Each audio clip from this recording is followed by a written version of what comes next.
get this on that San Francisco train tonight. Another minute and you'd have been too late. I ain't never gonna get caught up. You keep trying, you hear?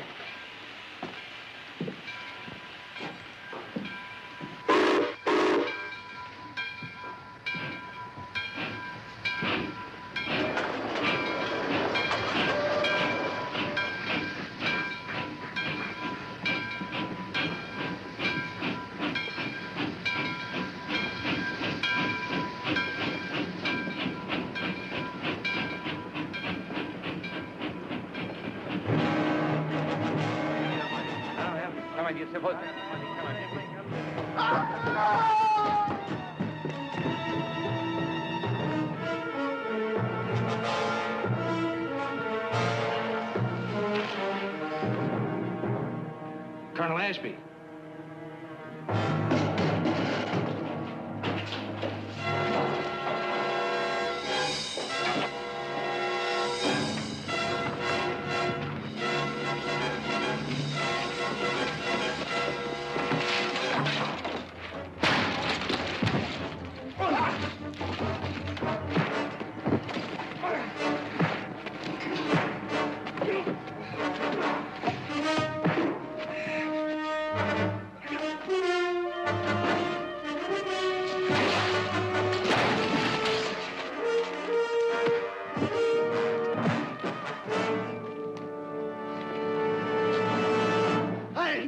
I didn't kill him.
Morning.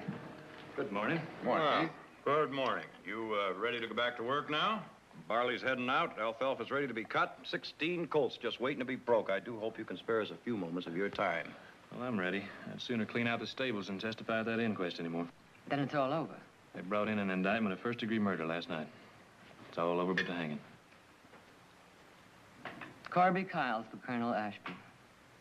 One of the most despicable men in our community, taken in exchange for one of the most charitable, beloved men. Not a very fair exchange. If I had my way, I'd kick Jake Kyles and all three of his sons clean out of this valley. That bunch is worse than a wagon load of barbed wire. Sorry I'm late. Audra? Well, good morning, Audra. Good morning. Audra. All this work going on around this ranch, I suppose you've been out dancing the moon down. Well, you're welcome to suppose all you like. You know, as soon as these odd jobs are through, maybe we ought to commence riding herd on our little sister. I'll have you know I was up at 6 o'clock this morning and picked up the plans for the orphanage for the meeting this afternoon. With Colonel's murdered, you don't suppose that Mrs. Ashby will change her mind about donating that land, do you? Well, Mrs. Ashby told the committee that the children shouldn't suffer because of his death. I'm sorry, you just can't go barging in. I want to do some talking. Jake Kyles, you get out of here. Nick, Don't take much of your time, Victoria. Get those hats off. And just after asking a simple favor from an old friend.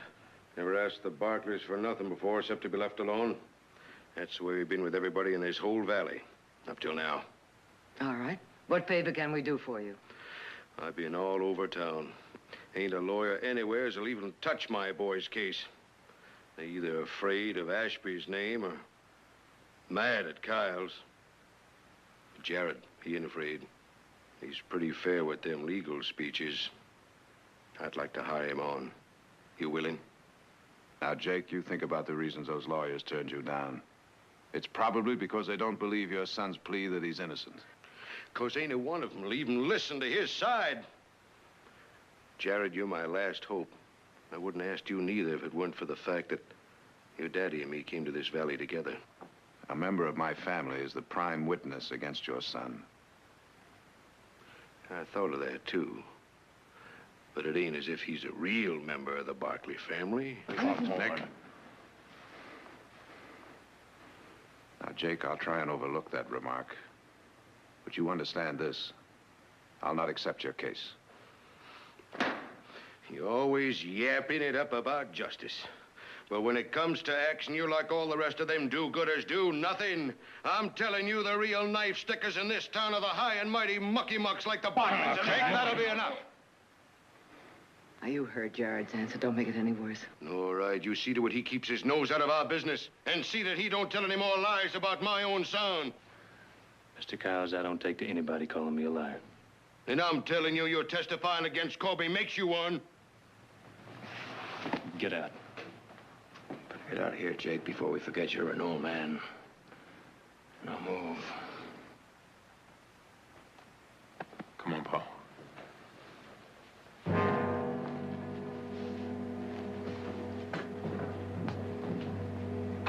All right, let's finish breakfast.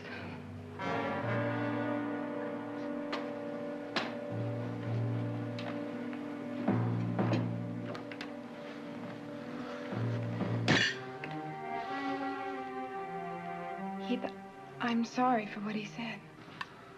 Thanks, sis. I'm sure if Jacob really tries, he'll find a competent lawyer. What difference does it make? Well, sometimes it has been known to make the difference between a verdict of guilty and innocent. But he caught him red-handed. And it's high-low, Jack, and the game, right?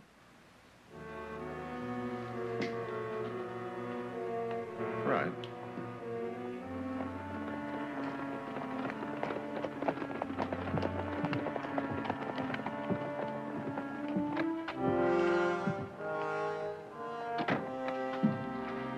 Good afternoon, Counselor. Jared. Clem, how are you? Fine. Good to see you. Say, I owe your brother Heath a drink for testifying at the inquest. He's a prosecutor's dream. Thank you, sir. Would appear so, but, you know, too bad it cost an Ashby to get rid of a Kyles. Tell me, Clem, is it true that Jacob Kyles can't get anyone to defend his son? Oh, I hear tell he's been asking around. But unless Corby decides to change his plea to guilty, I don't think he's going to have much luck. Why are you asking? Oh, it's just that he finally got around to asking me. Oh.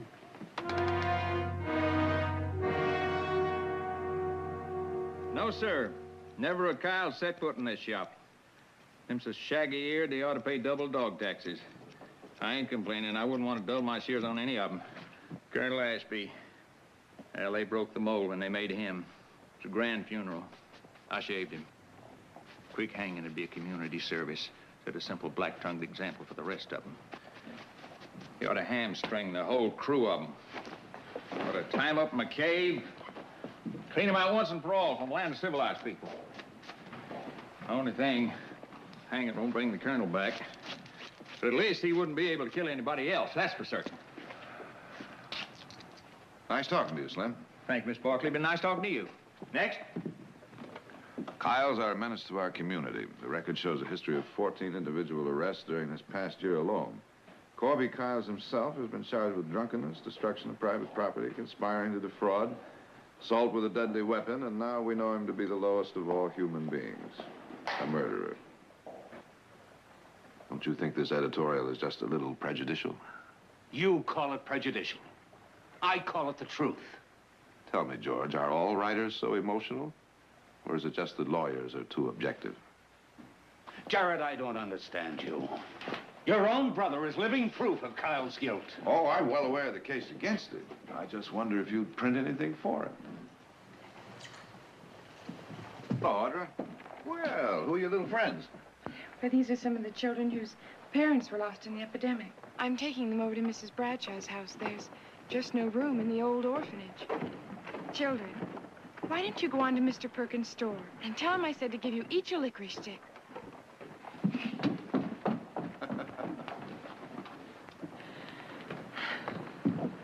Jared? Hmm? thinking about the Corby Kyles case. What makes you say that? Because I heard what you said to George Allison. Oh. Well, I just don't like it when a newspaper condemns a man before he's even been tried. After all, it might be one of my clients sometime. You're not thinking of changing your mind and taking the case. The last thing in this world I want to do is defend Corby Kyles. Anyway, that's nothing for you to be worried about. Yes, it is. How do you think Mrs. Ashby's going to feel about being associated in the orphanage with us if you defend the man who murdered her husband? Now, Audra, Corby Kyles might be guilty, but... Might be guilty? He saw him do it. That's proof enough. Jared, you've got to promise me you won't take the case. I'm sorry, honey. I can't make you that promise.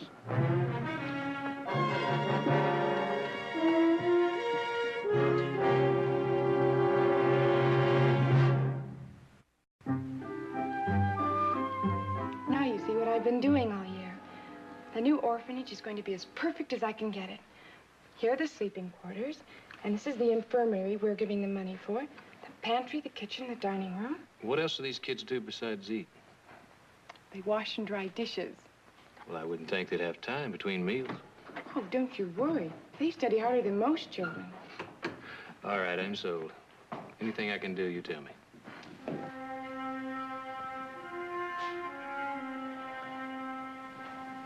Excuse me, sis.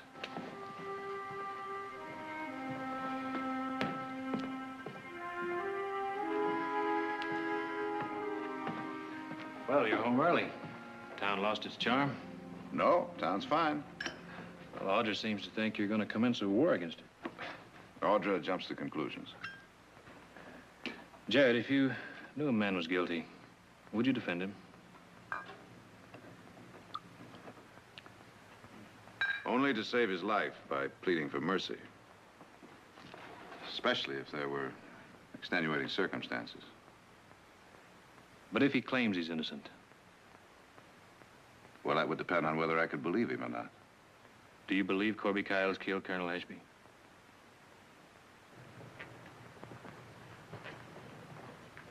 Heath, the more everyone hangs him in advance, the more I wonder about it. I saw him, Jared. You think I made it up? No, of course not. But you still think there's a possibility that Kyles didn't do it? At this moment, yes. There's a shadow of possible, but not probable doubt. Even though you sincerely believe you saw him do it. All right. Then I want to make it clear that you don't turn him down on my account. Thanks, Heath. But that's the cart before the horse. I haven't even talked to the party in question yet.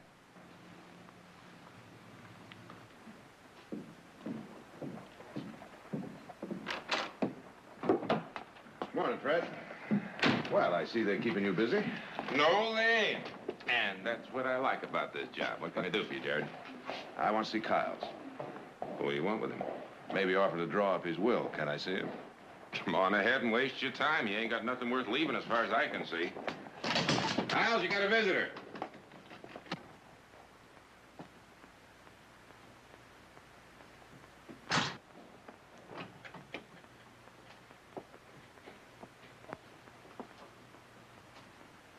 Well, looky here. A high and mighty Barkley has come to lord it over a poor old Kyles.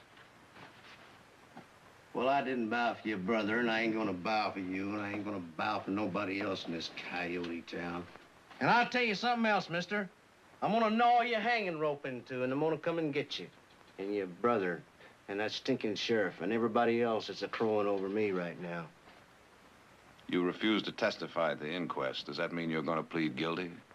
I mean, what difference does it make? I ain't got no lawyer to prove otherwise. All right, Corby. Did you do it? And what if I say yes? Then I want to know if you're going to plead guilty. Why? Because a lawyer might be able to save your life. My pa said you wouldn't have nothing to do with me. Your paw might be wrong. There's something scratching the ear of crawl there, mister. Coming on them cheap maybes. Well, maybe I'm guilty and maybe I'm not. Which is it? What if I said I'm not for sure? What then? Of course I'm not. And I I got a good notion to tell the whole world about this town. It's full of tall, doggy stuffed shirts.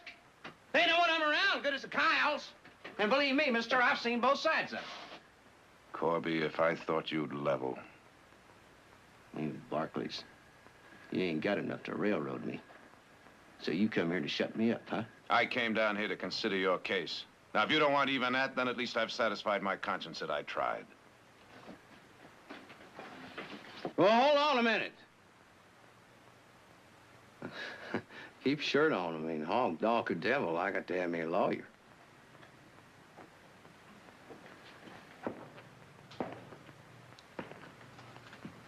All right, then, you tell me the truth. Plain and simple. You wouldn't know the truth. You run over it in the street. Try me. All right, you want to know about your high and mighty, rich, respectable Colonel Ashby? He had 2 suits. One of them was clean and one of them was dirty. You want to know how he got his real money? He got it from opium. You're lying. And let me tell you that that kind of talk is only going to dig you in deeper than you are already. I figured you'd say that.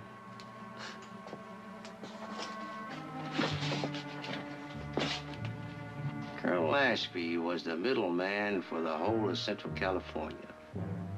All I did was carry the stuff to the buyers like the Ipsu Tong. And that's what was going on back there in that alley. It was the payoff from the head Chinaman. It was one of them Chinamans that killed him, not me. Can you identify that Chinaman? No, I can't identify them. They all look alike to me. Like I told you, all I do is carry the stuff. The payoff comes direct. So there I was, back there in that dark alley. I'd come to get my money for my day's work. And I see Colonel Ashby, and I seen a man behind him. And so I yelled to the Colonel, "Look out, Colonel!" And he turned around, and that's when the Chinaman, he done it. So I go over to this poor man, and I pull a knife out of him, and I chase that Chinaman. And that's when your brother, he jumped me.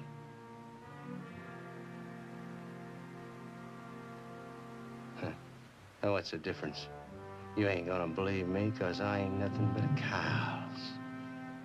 There's one difference. If your story is true, it will ruin the reputation of one of the most respected men in this state. Well, that's his fault, not mine. My brother testified that he saw you stab Colonel Ashby. And I told you I didn't do it. He's seen a Chinaman, not me. And I swear that on my mother's grave.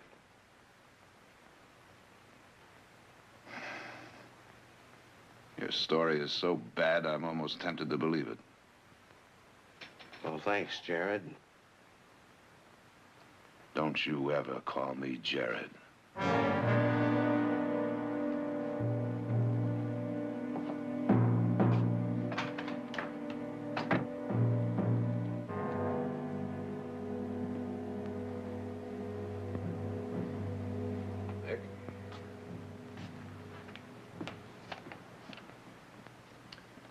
Is it true?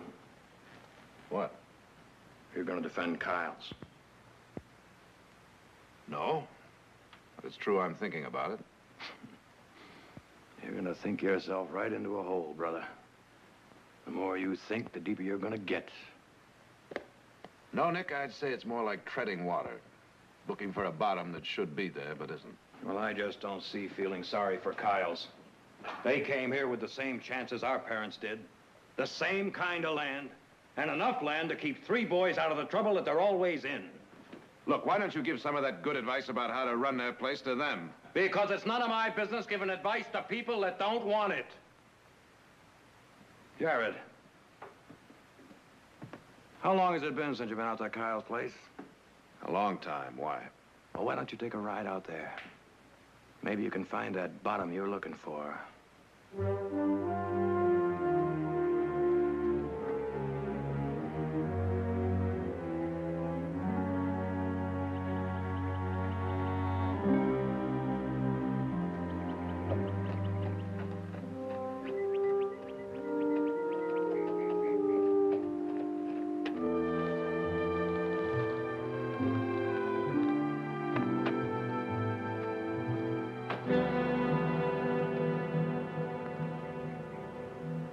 Morning, Jake. Right down, Barkley. I don't look up to folks when I talk. Doesn't bother me either way. Say your piece. Tell me, Jake, why do you let a good farm go like this? It's mine. Suits me. I'm a free man. Beholden to nobody. You figure the less work you do, the freer you are? You feeling extra proud because you got all your buildings covered in white paint? There's worms under that paint. Shoot. I knew the Barkleys when they was kind of dirty. And kind of neighborly. Let that be now.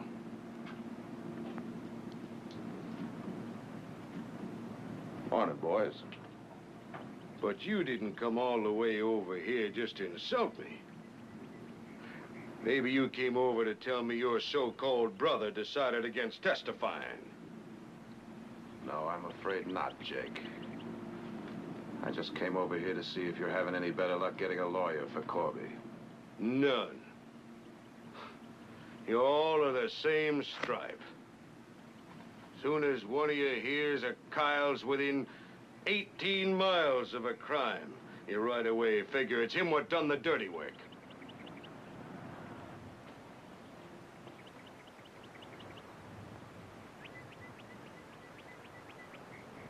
Well, what would you say if they were within just a few feet, Jake? All right, boys, I want those silver conchas in my hand right now. You got them conchas, Emmett? No, Pa, I ain't got him. We was just standing here admiring his horse and saddle. Hey, there you go, accusing my boys. Well, now, suppose we take it on the evidence, Jake. Those silver conchas were on that saddle when I rode in here. Now they're gone. Well, now, that don't prove nothing. Hand them over. Get away from me. Let go! Let go of me! I didn't do it! I didn't do it!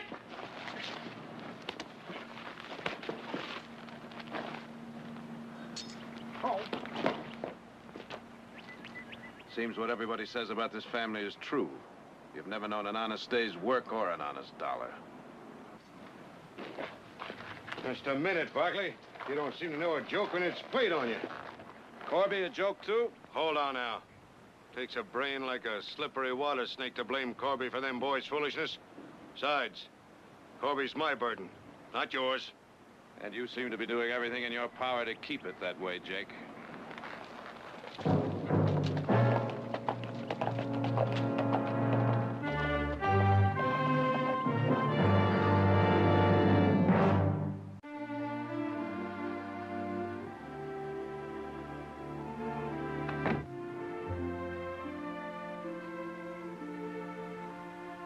You know, I think I'd recognize that perfume in the middle of a desert sandstorm.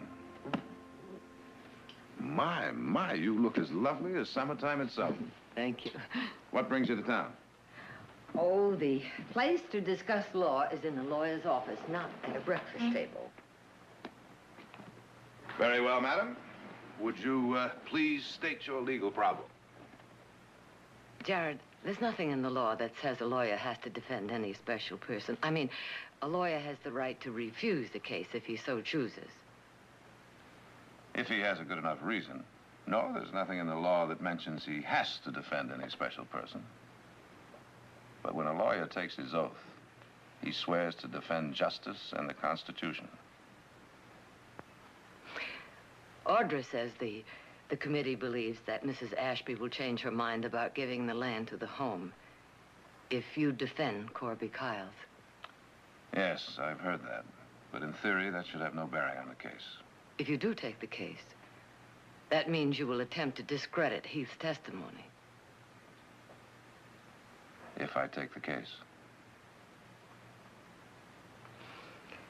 Jared, from the day Heath came to us, he's had to prove to the people in this valley that he's the equal of anyone, that his word counts no less than any other Barkley. Oh, Mother, don't you think I've thought about that? You know I don't want to hurt Heath, but he's told me he doesn't want to influence my decision either. Nonetheless, you will hurt him. Yes. Oh, that puts me nicely in the middle, doesn't it? Sure. I promise you, I will carefully consider everything you've said to me.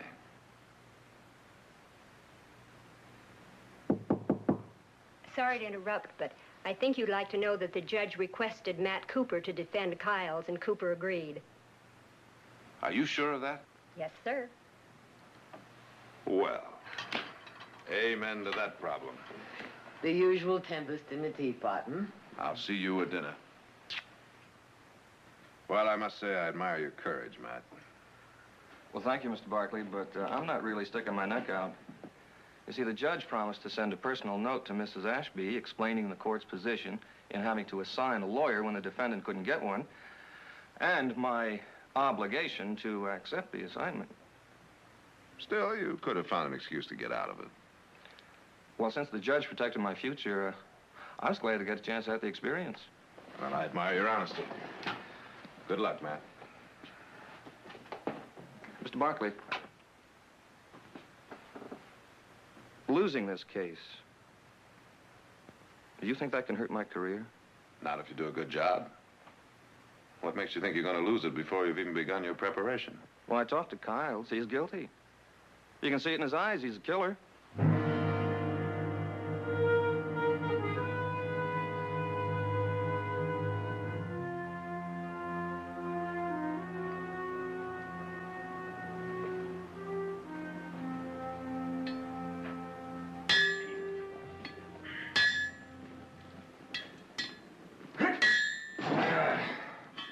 Well, I'm bushed. You figure to work on that all night, do you? I want to get it fixed right. Sure you won't need any help. No, it's just about through, Nick. Well, I'm going out to bed. I'll see you in the morning. Night. Night.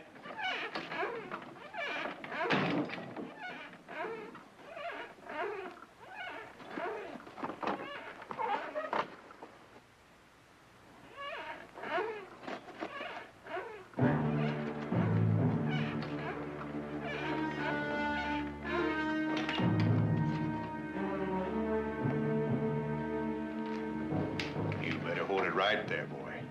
I'd just as soon blast you down as look at you. What do you want? We aim to help you learn your testifying.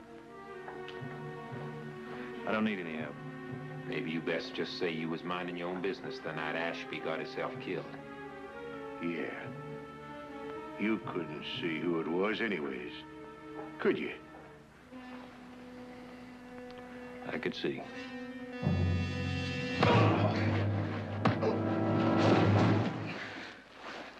Just don't you tie in Corby Kyles with no knife, no alley, no killing. I caught Corby red-handed. You're wrong, mister. Maybe dead wrong. You don't want to get your family into trouble, do you? If it takes burning out that fancy house or if it needs killing cows, it'll be done. And that prissy sister of yours, she could easily end up on a boat to China, and it's a long, long way back.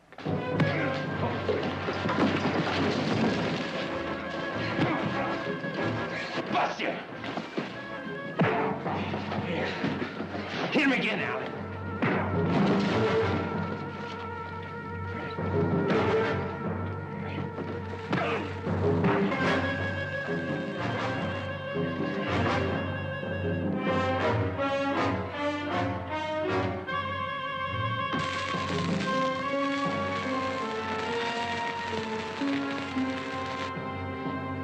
You better listen now. Get it right. You testify the wrong way, and we'll come back and put this brand so it'll mark you for life.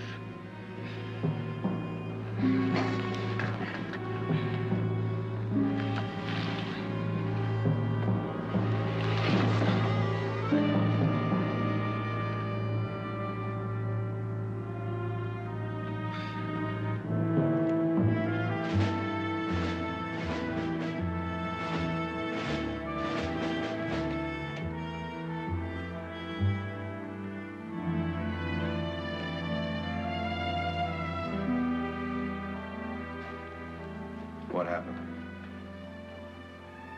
Who did this? One guess. Kyles? It was them. Me and the boys gonna do a little visiting. Nick, you know better than to play vigilante. In this case, I wish I didn't. What'd they say?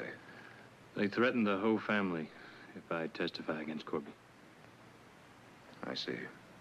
Jared, no one can stop me. I know that, Heath. And I promise you they'll be punished. And to think you were considering defending one of them. Corby is not responsible for what his family does.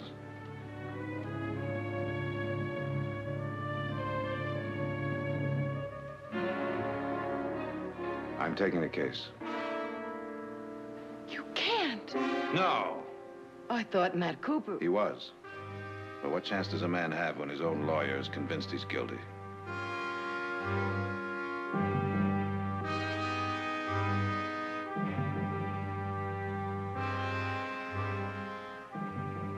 I have no choice.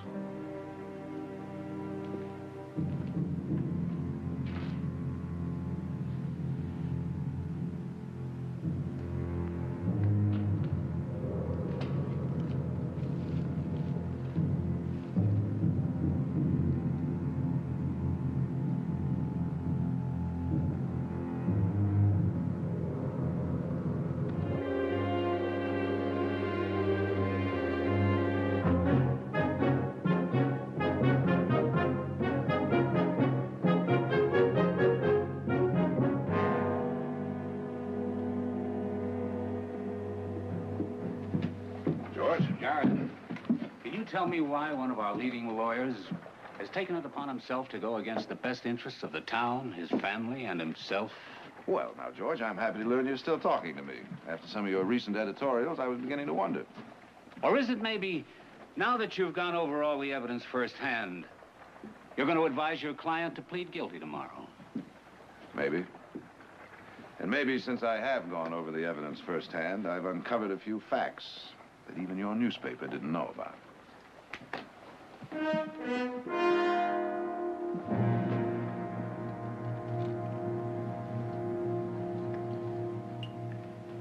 Here's to success. And the harvest. Yeah. Audrey, you look lovely. Thank you. Well, now, Audra, I've been in the county seat and a good many other places, but that's the first time I've ever seen a dress like that. Yeah, sort of resembles that new filly, except you can see more brisket than fetlock. Yeah. I do believe it's one of those new horse blankets just came out this year. You've heard about it, Mother. It's supposed to be good for circulation. Oh, hush up, you farmers. You wouldn't know a fancy dress from a sassafras patch. Come on, let's have dinner. Yeah.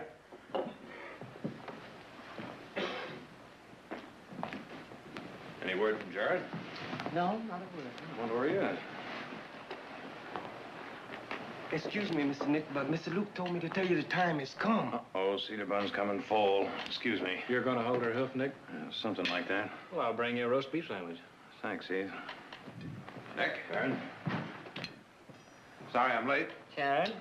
Audra?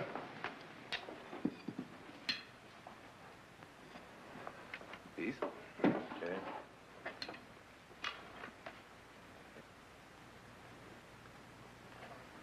Well, I take it it's true Mrs. Ashby's back down. And I can't really blame her. So I guess there'll be no new orphans home until we find a new piece of land. Audra, I guarantee you'll have it. Oh, it isn't just the land or even the money. It'll take another year to reorganize, and that's another year out of those children's lives. Honey, it won't be that long. I'll help that committee speed things up every way I can. And until then, believe me, I'm sorry. Jared, maybe it isn't your fault. Maybe it's just the times that we live in that allow children to suffer so much. Well, whatever it is, I hate it. Audra. Jared?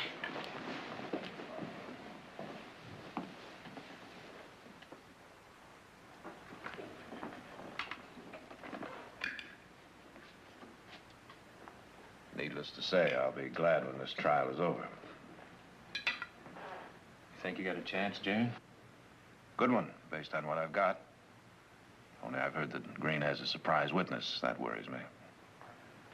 And I don't.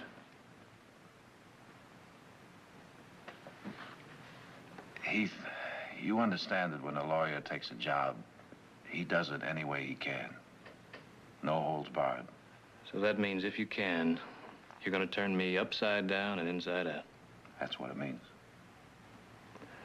I'll be ready for you.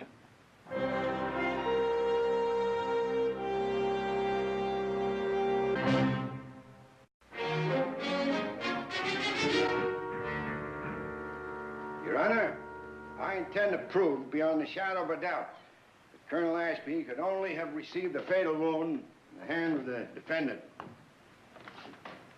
Now, Mr. Kiles, when questioned by Mr. Barkley, you stated that this here knife is your personal property.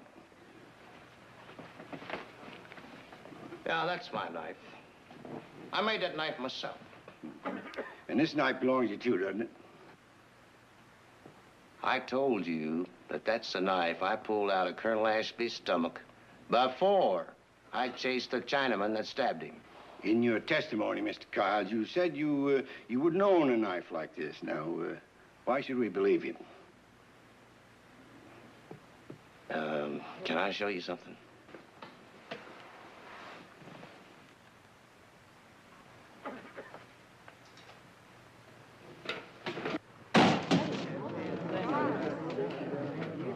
Order.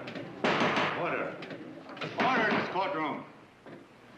Now, do you think I'd own an off-breed toad sticker like that thing there? I want no more such demonstration in this courtroom, Mr. Kiles. Satisfy yourself with answering the questions. Well, yes, sir, Judge. I'll answer them. That'll be all, Mr. Kiles. Witness dismissed. I'll call your next witness, Mr. Barkley. Your Honor, I'd like to call Mr. Asa Harmon to the stand, please. Mr. Harmon, would you state your occupation, please? I'm a special detective employed by Senator Harrison's investigating committee. And how long have you been so involved? Just a little over 6 months. What is the purpose of your investigation? Legislative restrictions on the importation and sale of harmful drugs. All right, Mr. Harmon, would you tell us, please, what you know of the connection between Colonel Ashby and Corby Kiles? Kiles worked for Colonel Ashby. Colonel Ashby was a member of a ring distributing opium to tongs here and in San Francisco. Order in this court. Continue, Mr. Barkley.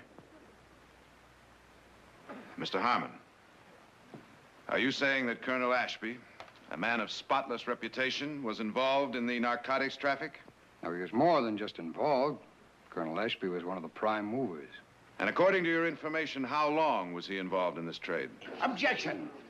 You'll not make murder any less repugnant by maligning and slandering the good name of the victim, who's not here to defend himself. Your Honor, I am merely trying to establish the victim's true occupation in order to show that there might be others with stronger motives to have committed this crime. Now, I deeply regret bringing out this sordid background. However, I am sworn to defend my client by all possible means. Objection overruled. Please answer the question, Mr. Harmon. How long was he so involved? We have records showing that Colonel Ashby has been involved in the narcotics trade for over a period of 20 years. Then it is credible to believe that he may have made an arrangement to meet somebody else, possibly a member of the Tong, in the alley that night. Yes, sir, I would say so. Now, Mr. Harmon, would you tell us, please, what you've been able to find out about the narcotics traffic and how it operates? Yes, sir. Stuff is imported into this country, diluted, repackaged, and then distributed to various cities and communities. The original investment pays off at about 1,000% profit. The addict becomes a virtual slave to his supplier. Congress is presently working on legislation which will make the public sale of harmful drugs illegal. You tell him, feller, you tell him. Order!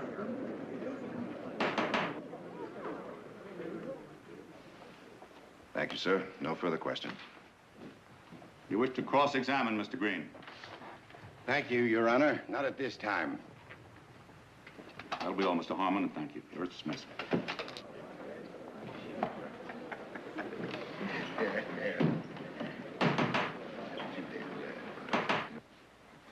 Are you ready to call your next witness, Mr. Barkley? I am, Your Honor. I would like to recall Mr. Heath Barkley to the stand.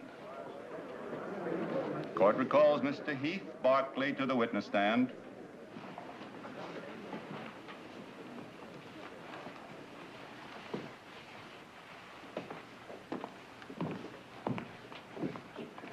Mr. Barkley, you're aware that having been sworn in before, you're still under oath to tell the truth? Yes, sir. Be seated.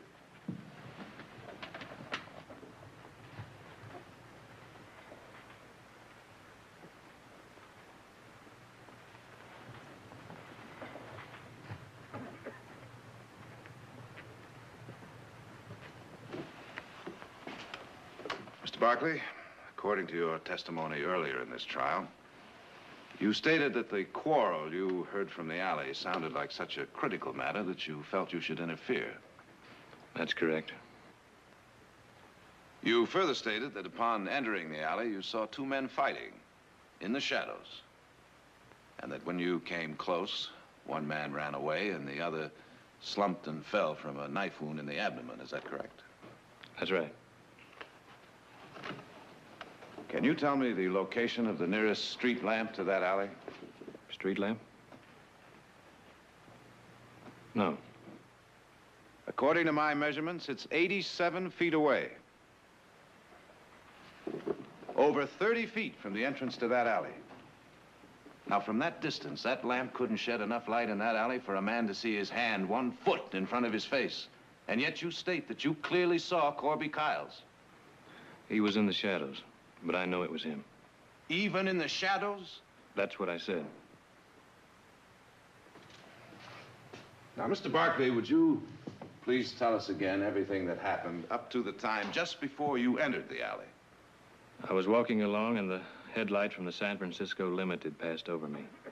I heard a man yell and I ran into the alley to see what it was all about.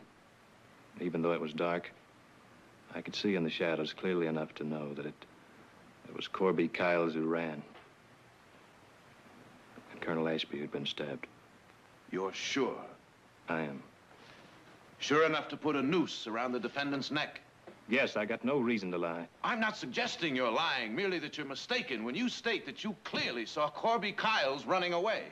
And I say you're dead wrong. And I intend to prove you're mistaken by showing you the shadows that you saw into were purely imaginary. They weren't imaginary. Now, you're out of order, Mr. Barkley. Now, if you speak out again, I'll order you out of this courtroom. Continue. Can you tell me what kind of a moon there was that night? No, I don't recall what kind of moon there was. Very likely. Your Honor, I hold here in my hand a newspaper, which I'll submit later in evidence, which clearly states that there was no moon that night. And if there was no moon, there was no light. And if there was no light, there were no shadows. So you would have had to recognize Corby Kiles in what virtually amounts to total darkness.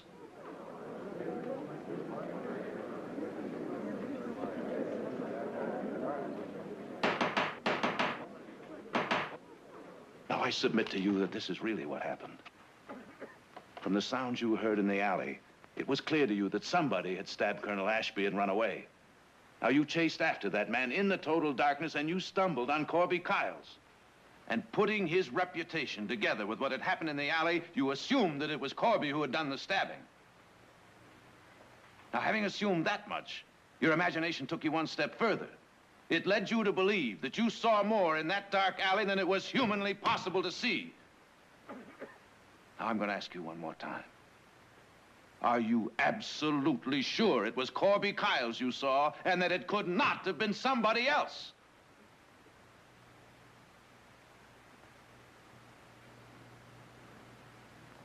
No.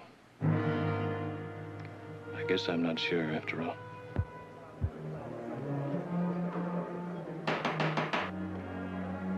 That'll be all.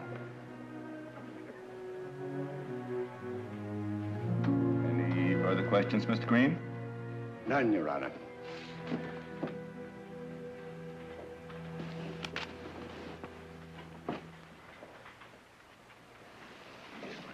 I guess they're gonna have to let me go, right? Your chances look pretty good. Your Honor, I would like to call one more witness at this time. Mr. Henry Bingham. Mr. Bingham, You're a train engineer in the Northern Division, is that right? Yes, sir. Now, where were you this month?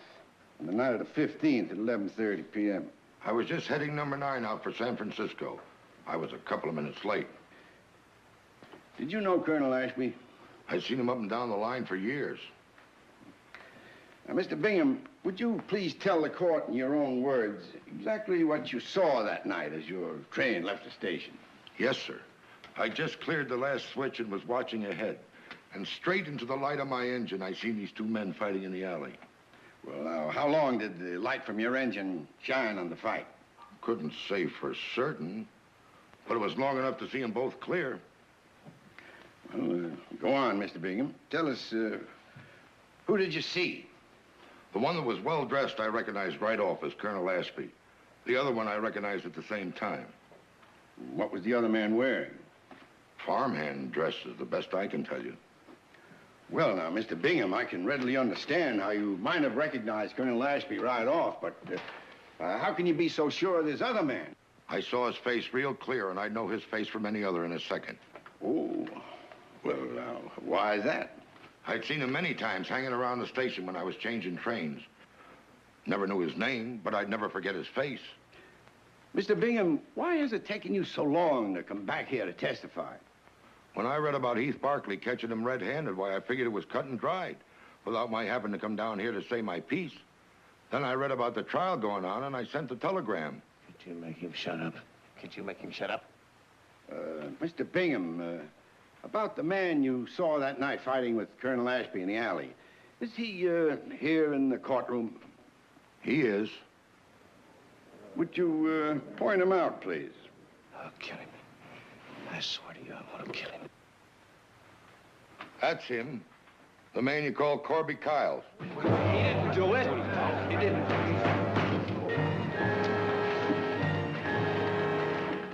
What do you mean? You couldn't have seen me? I mean, nobody could have seen me do it. No, nobody could have seen me do it, huh?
All right. I'd like to propose a little toast. Here's to Big Brother, who it seems is capable of making one of the biggest mistakes possible. Audrey, do you know what mistake he's talking about? No, I don't. Maybe you know, Nick. Beats me. Mother, do you know what mistake Jared's talking about? I haven't the faintest idea. Well, Jared, how about dinner? Dinner? Well, it's almost 10 o'clock. You mean you haven't eaten yet? The family's not about to have dinner tonight without you.